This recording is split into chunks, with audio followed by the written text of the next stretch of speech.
Okey, jadi kita ke topik seterusnya iaitu falsafah Islam dan berakaunan. Okey, bila kita sebut tentang falsafah Islam dan berakaunan itu, kita cuba mencari perkaitan antara macam mana kita nak aplikasikan Islam itu dalam prinsip berakaunan. Dalam sini kita akan tengok pada konsep istikhlaf. Okey, daripada dalam istikhlaf ini ada beberapa komponen iaitu tauhid, al-falah, khilafah dan juga taklif. Taklif atau accountability. Kita akan pergi satu persatu ya.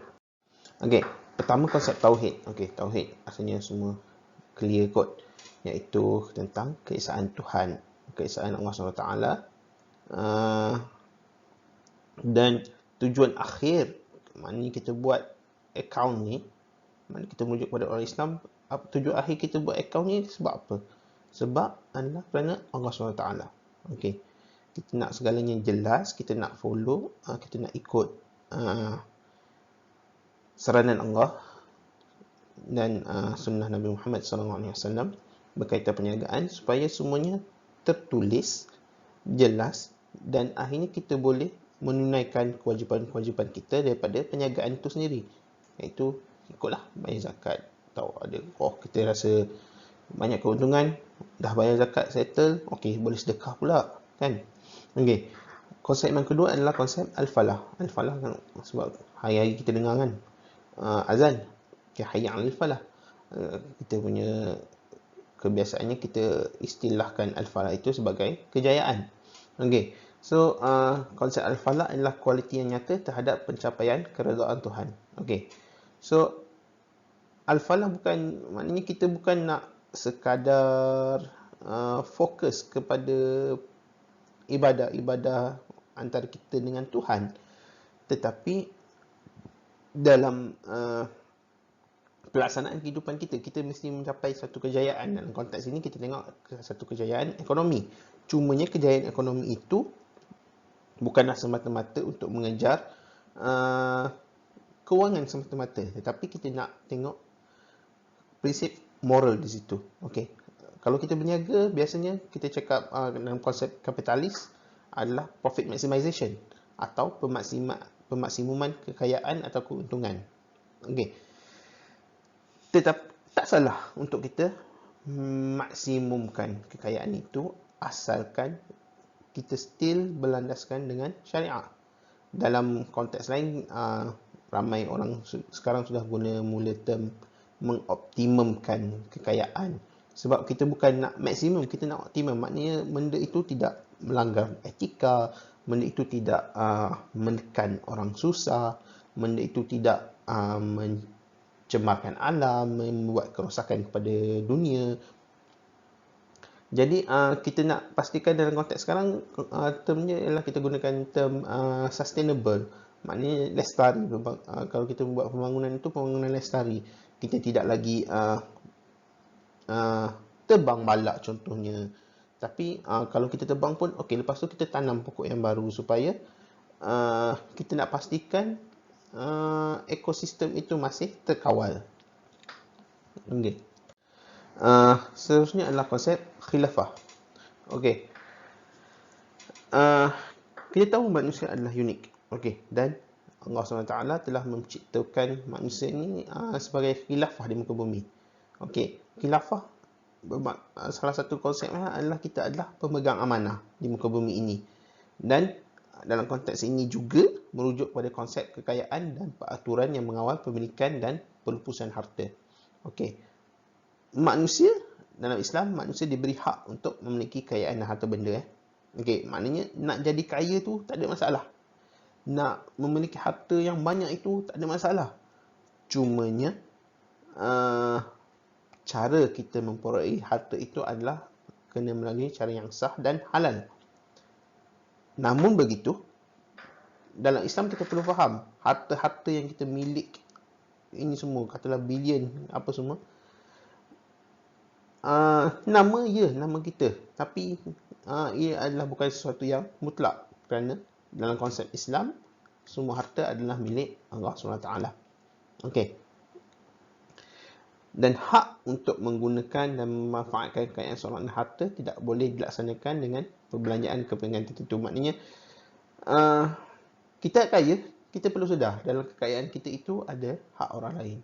Maknanya setiap tahun katalah kita buat keuntungan 1 bilion, okey, berapa zakat yang anda bayar? Kita perlu sedar benda tu. Berapa sedekah yang kita keluarkan? Adakah kita menindas orang lain untuk mendapatkan harta itu? Adakah, sebagai contoh, kita masuk kontrak kerajaan contohnya. Okey, nak dapatkan kontrak itu kita rasuah, bayar orang itu, bayar orang sini. Adakah itu satu dan daripada sebab kita dah bayar orang tu, bayar orang sini, kos pelaksanaan kita jadi tinggi. Daripada kos itu maknanya siapa yang bayar hasil kita sebenarnya? Siapa yang bayar sebenarnya kepada kita? Yang bayar kepada kita at the end akan jadi daripada kerajaan. Duit kerajaan itu duit siapa? Duit rakyat. Maknanya sepatutnya rakyat dapat bantuan yang lebih. Katalah sepatutnya kita ambil BPN lah contohnya. Sepatutnya rakyat patut dapat RM2,000 sebulan.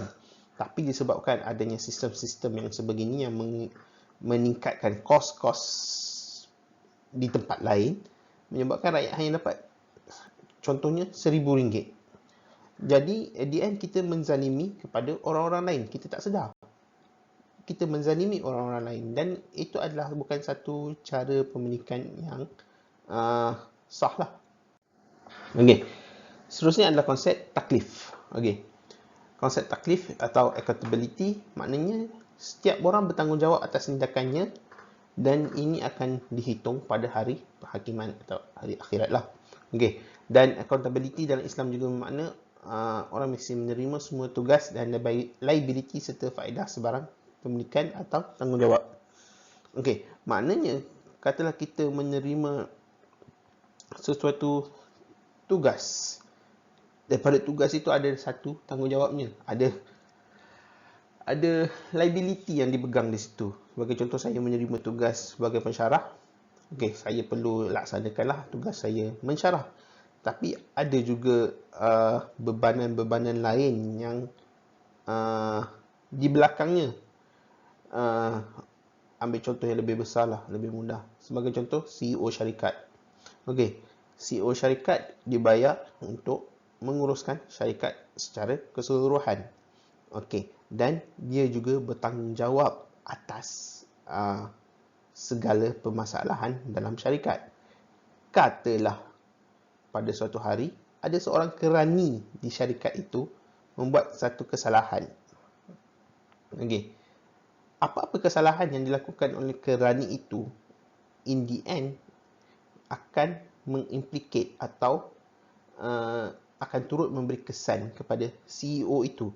Sebab apa? Dia bertanggungjawab ke atas keseluruhan pekerja dia. Okey. Itu konsep accountability tu. Jadi daripada sini kita nak tengok apa fungsi perakaunan. Kita nak memastikan fungsi ada pemilik sebab kita dalam konteks yang besar ada pemisahan antara pemilikan dan pengurusan. Kalau kita tengok contohnya syarikat public listed, syarikat senaraian awam. Okey, siapa pemilik syarikat itu? Orang ramai. Okey, siapa yang menguruskan? Orang yang dilantik untuk menguruskan. Maknanya ada pemisahan antara pemilik dan pengurus. Jadi melalui perakaunan kita boleh pastikan ada accountability di situ. Maknanya pengurus akan berusaha sedaya upaya memenuhi kehendak pemilik. Dan pemilik boleh memantau segala hasil kerja pengurus. Kalau pengurus bagus uruskan syarikat, untung bagus, revenue naik, kos berkurang, okey, bolehlah kita reward kepada CEO dan pekerja syarikat. Kita bagilah bonus, kita bagilah gaji, naikkan gaji.